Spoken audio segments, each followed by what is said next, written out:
Good. So where did we leave off? Sorry, guys. We are just starting this podcast, first time ever. Doesn't seem like a smart move to start investing money until you guys start chipping in and we start getting those commercial ads, paying for our stuff. Hopefully one day, maybe we can quit our jobs and do this for a living. It'll be great. I'll do this for 5 hours in one day. Put us on ESPN, Yeah. Talking to Stephen A. I want to tell Skip a couple things one day. Stephen A. He has more energy than we do. We gotta bring Jose to match up with Skip. But anyway, where did we leave off with a loaded draft? Yeah, as I said, two first round picks in this draft is a good thing. It's a good thing. I mean, if we can, I keep saying if we can find a way to get Donovan Mitchell without giving up both picks, because somehow you want to stay at least one pick in that draft. You really do.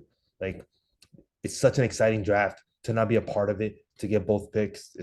And I think the Jazz already have 2 or 3 picks that year, you know, with the Royce O'Neal and the Rudy Gobert trade. I think they have 3. They don't need 5. What are you Right. going to do with 5? You know, Exactly. maybe you could That's trade a up. whole new team. Yeah, you don't want to trade up that much, but and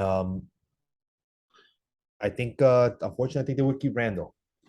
They would keep Randall if Donovan Mitchell doesn't come. But let's go to the last topic, the Knicks, just to finish it off. Where do you think they're going to end up in the East? First, Yeah. before you talk about it, Kenny, we'll talk about it not including Donovan Mitchell because he is not on the team as of right now. Where do you think they're going to end up? How do you Yeah, think? we touched upon this. Yeah, I think it really depends on how Randall plays. Um, if he plays like 2021, I think we can break that top six. Not top six. I should say from 6 to 10 seed. So playing. so 7 to 10. No, I would say 6 to 10. 6 is not playing. Okay, so that last playoff spot to The play in. goal is the goal. To Yeah, get 6 is the goal. right. If Randall does not play like how he did when he made All NBA third team and an All Star, I think, and he doesn't necessarily need to play like that. He could just be a good 2 or 3 option on the team as long as he just doesn't hurt either the chemistry and his percentages go up. Field goal percentage, 3-point percentage goes up a little bit than he did last year. I think we can make that play in. Uh, I, but I think it's more like that 8 to 12, um, realistically. Oof, 12. So you're going 2 games behind. And you know me, I'm always Yeah, you gotta be honest, yeah, Yes, listen, 2 years ago when Randall was there and killed it, we had 41 wins in a 72 game season, which equates to today to 47 wins, right? That's 5 games over 500. Last year we finished with 37 wins, all right? So technically we finished with 47 in one year and 37 the other year. Do you think it's fair to say we can finish at 42 in the middle? I think so. I think so too. A 500 team will get you probably eighth or ninth, and that's not bad. I think Jalen Brunson is key, and it's going to start in practice. I think the Thibodeau will sit down with him and tell him, listen, you got to keep an eye on my man Randall. He's out of control at times. You need to put him back into check. Right. Right. I think now that we have a true point guard, um, you know, you got to establish those pick and rolls with Randall. Uh, One of the best of the games, Jalen Brunson. exactly. One of the best of the game at pick and rolls. I'm glad you mentioned that. So, and So I hope this helps improve Barrett's 3-point percentage.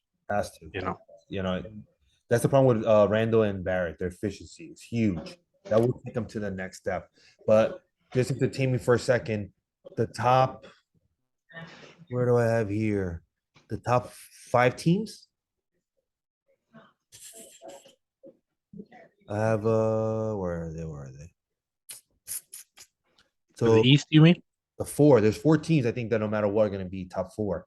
Bucks, Celtics, Miami, and Philly. Yes, I agree with that. Yes, I think we're in the middle group after that. That's where I put us in. Yeah, I In would the say we're with the Hawks. Raptors, Bulls, Cavs, uh, That's it. That's all I have.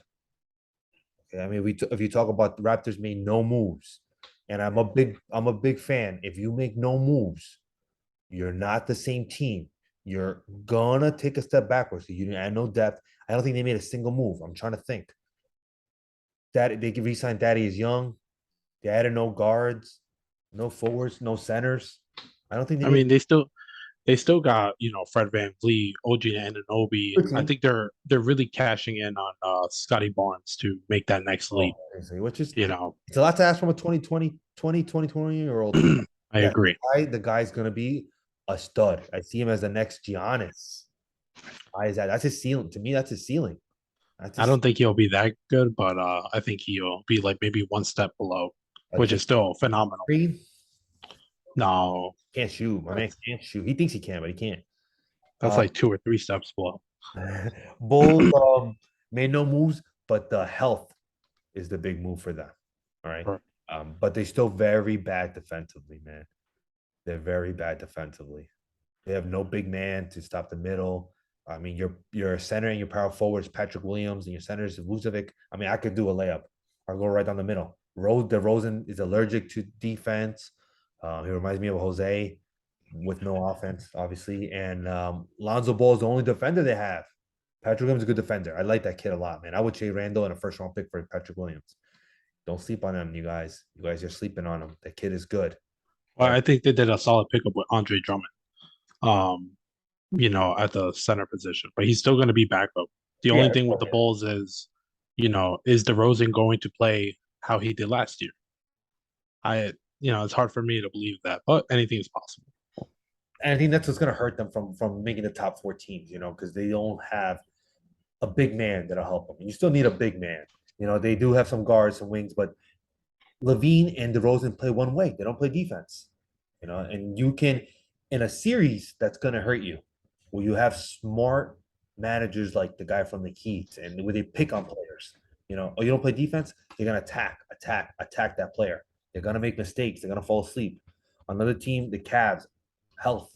They're going to get a lot of health this year. I like the Cavs, unfortunately, man. I might even put a bet on them to overachieve. That Jared Allen and what's his name? The rookie. Mobley. Mobley. Oof, that's scary. That's scary. Garland took a huge leap. That's a center, power forward, big men, small men. They need wings. They You, have you some know, wings, but it's funny. Every time I see Garland, I always remember when Stephen A. Smith. This was maybe a day or two before the draft, and he was like, you know, everyone's saying that we're gonna pick Barrett, but why should we pick Barrett? Maybe we should look at Garland. Darius Garland. And Ed I was Barrett? like, Wow. man, stop that. And now look at him, you know? I was like, damn. Listen, there was a rumor that we were going to trade down. Half the organization and the Knicks were trading down for 2 picks.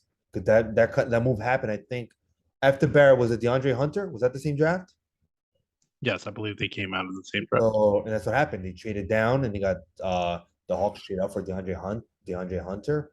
I think it was what happened. And the Pelicans had the fourth pick and they traded down for Jackson Hayes. And who was the other guy they got in that draft? It was Jackson Hayes.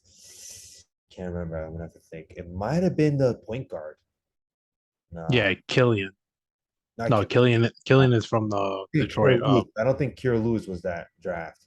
I'll do some homework and I'll get circle back to that. But we could add Garland and Hero, but no defense though.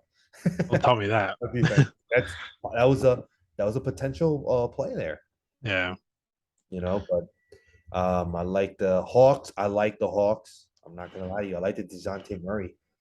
To me, DeJounte I Murray. like the Hawks, but I just don't see the great fit of DeJounte Murray and Trey Young. But you know what? Those two guys are two solid competitors. So, if they're gonna make it work, they will make it work. I think so too. I think they're gonna make it work. They scare me. I think they're better than us. Yeah, I agree. Mitchell. The Wizards. No, I'm sorry, man.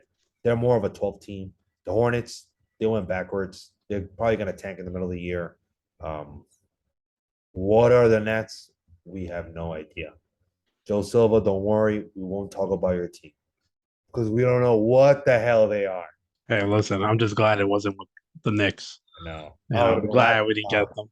Oh, I would have never heard the end of that. But if we are in that 7 to 10th range, it's what I like to call, or 7 to 12, that no man's land. I don't like that, especially that 9 to 12 range. I don't like that spot, man, because you're not tanking, you're not getting a pick, and you're not in the upper echelon. But the one thing I do like is that this team is young. This team is young. You know, Thibodeau has a reputation for not playing young kids, but people don't notice that our lineup is Jalen Brunson at 25, Barrett at 22, Grimes, again, Grimes. I'm going with Grimes as starter, 22, Randall at 28, Mitchell Robinson at 24. That's a young lineup. That could potentially be the youngest lineup from 1 to 10 or 11 positional rankings in the East. That is probably the youngest lineup. So the sky's, the limit for us. We have, and the backups are young too. I mean, you got IQ and Obi. So this team is looking better, and we have a lot of trade assets too. yeah. We don't have that much flexibility like we used to, but it's I think it's going to be an interesting season. We're definitely going to hear a lot of rumors going on, especially with Donovan Mitchell. But I think as long as we don't overpay and, or if that's what it takes to get Donovan Mitchell, I think we should just keep going with how we're doing. Yeah. Let IQ get solid minutes, let Grimes get solid minutes, let Topping get some solid minutes, let them showcase how they did like in the end of the season of last year. They really played really well. Um, so Yeah, Donovan Mitchell could play. I mean, that playoff series with Denver Nuggets. What a playoff series, I'll tell you that. And if you listen, look, I'll tell you what, as much as I love Derrick Rose, I'm okay with trading him if that means Emmanuel quickly gets solid backup, yeah, 25 plus minutes, you know. Um, I think him and Obi really have great chemistry together. yeah. Well, guys, we're at the end of our first ever podcast. Thank you so much for listening to us. We appreciate everything. We're gonna edit this and send it out. And I hope you guys love it. Give us your comments. Give us your feedback, please. Tell us what we can do better. And sooner or later, we're gonna have some special guests to join us. That's And right. Kenny, enjoy the rest of your night. And You I'll see too, you man. guys here back on Friday night with the Yankees with 3 different topics. All right, guys. Have a good night. Sounds good. You too, man.